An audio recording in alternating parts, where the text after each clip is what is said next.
I'm standing in front of my classroom, giving a spelling quiz.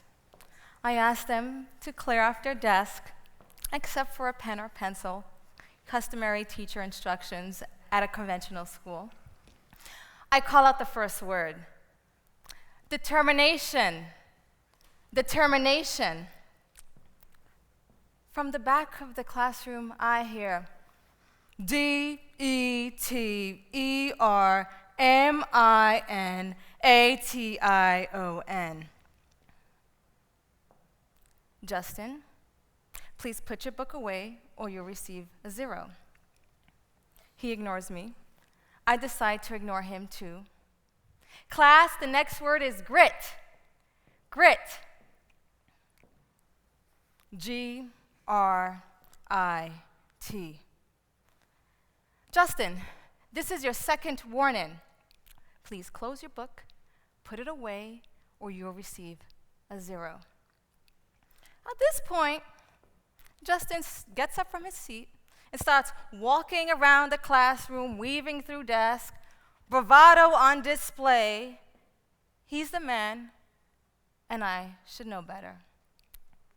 I walk over to his now unoccupied desk, pick up his notebook, return to the front of the room to call out the next word. When Justin sees me with his notebook in my hands, he walks over to my desk, picks up a pair of scissors, and rushes toward me as if he's going to stab me. I'm scared out of my mind now. I'm picturing Bronx teacher stabbed by 6th grader, and realize that nowhere in any of my teacher education courses did I see a chapter called What to Do If Your Student Comes at You with Scissors. I was completely unprepared. I had no idea what to expect when I first walked into my classroom. I did not know what 6th grade work looked like, whether my students would respect me, what to do during a fire drill, and the list of uncertainties went on. What I did know, however, was that I wanted my students to feel loved, safe, and a part of our community. From my own upbringing and schooling in the Bronx, I knew that if these fundamental needs were met, my students would be able to learn and to succeed. Before I tell you what happened next with Justin, let me tell you more about him. Justin was born in jail. His mother is a gang member. He has 2 biological brothers. One became a father at 14. The other transitioned from male to female. Midway through the academic year, his apartment building had a fire, and his family and he were forced to move into a shelter far away from the school buildings. So, in a sense, one of the most consistent presences in Justin's short life amid so much instability has been violence. Various forms of violence. The violence of poverty, the violence of racism, and the violence of the streets. He has gotten used to mourning murdered family members. Exposure to community violence is linked to anxiety, depression, and aggressive behaviors in school-aged children growing up in urban, violent neighborhoods like the one in which Justin grew up. The Bronx, both a beautiful place filled with resilient and amazing people, but also the poorest congressional district in our nation. You see, I, like Justin, grew up in the Bronx, where violence was my unwanted neighbor. I watched my Black immigrant mother struggle to earn enough money for our 1-bedroom apartment. Some nights, I went to sleep to a cacophony of gunshots, shivering in bed next to my twin sister. I was perpetually scared that I would not wake up the next morning. Thanks to my mother, who worked hard to find other educational opportunities for my 2 sisters and me, we had the privilege of attending school where there was order, safety, and discipline, which made it much easier to learn. Students learn best when they feel safe. It's intuitive, but it's also scientifically proven. Study after study tells us that school safety and order allow for the healthy development and academic achievement of youth. If students feel connected to their peers and to their teachers, then they're less likely to engage in destructive behaviors like drinking, smoking, having unprotected sex, and being violent. In this way, a safe classroom, a safe school is really about a safe life. Students achieve more when they feel safe. Their opportunities expand, their world gets bigger, their future gets brighter. I could not allow Justin to make our classroom an unsafe environment, dimming the light of his classmates and his own. So now, Justin and I are standing face to scissors to face. We have an audience. My other 28 students are at the edges of their seats.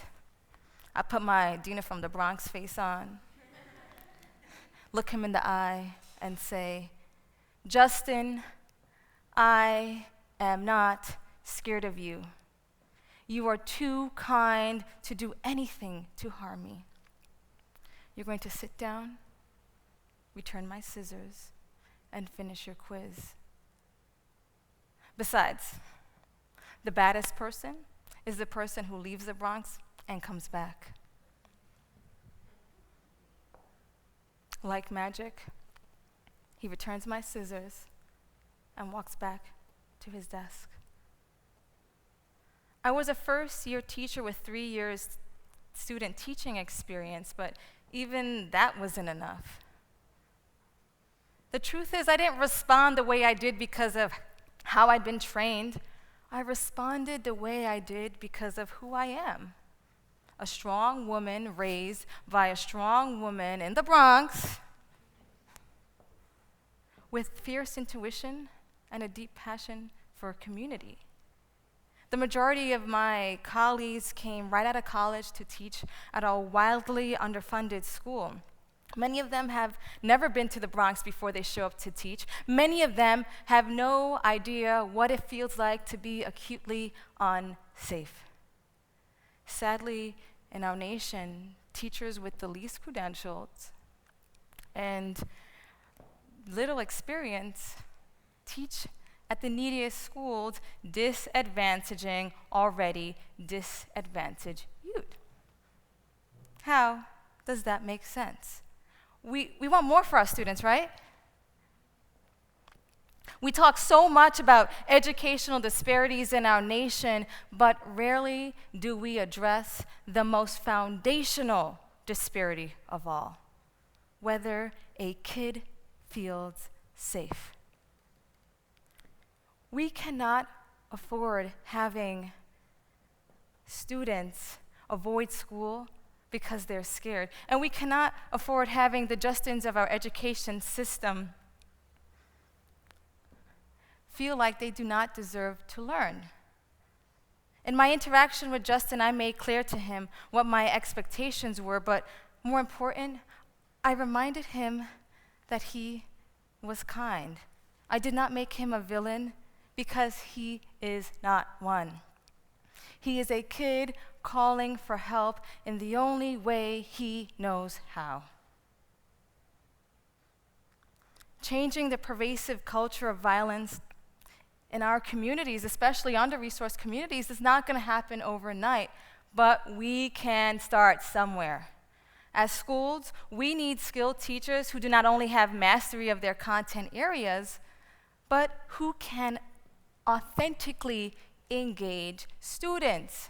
When students are engaged, they are less likely to partake in disruptive and aggressive behaviors. Justin was probably sick of another quiz in our current test-obsessed culture. We as educators must honor student experiences and cultures, take into account social-emotional learning, and build upon student assets. By doing this, our instruction is student-centered and culturally responsive. Too often, educators walk into the classroom assuming they know exactly what students need, instead of taking the time to build relationships and to find out what students really want to learn. I gave my students surveys throughout the year, allowing them to tell me what they liked, what they didn't like, what was going on in the classroom, and I incorporated what I learned from my students into my instruction to build relationships. My students knew that each lesson, each unit was geared to them. Essentially, they knew they mattered. We must also reflect and check our cultural biases. If not, our instruction is limited, oppressive, and excludes some students, which in and of itself is a form of violence. School violence impedes students' rights to learn, to explore, to be free, to develop a voice, and so on. Schools should be safe havens that foster student learning, student growth, student development.